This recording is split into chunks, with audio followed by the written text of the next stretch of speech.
एक तो हमरे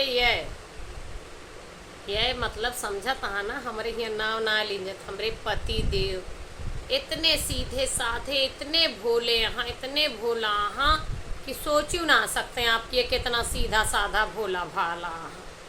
हर घड़ी 24 घंटा हमारे अंदर कमी काढ़त रहा थे। अब का बताई कितना ये भोला हाँ, कितनी कमी काढ़ दे थे भोलेपन की वजह से। एक दिन हमसे कहे हम तुका इतना कमी काढ़ी थी, तब तू हमका भोला भोला कहा तू। हम कहन काहे के ना कही। अरे इतना ना समझ पावत है, इतना भोला हा कि अगर हम सर्वगुण संपन्न होइत तो तोहरे जैसे इंसान से हमार ब्याह होता है, कोनो अच्छा लड़का ना मिल जाता है। अब यह बात तू ना समझ पावत हा, यही लिए हम तुमका भोला कही थी। भोला हा।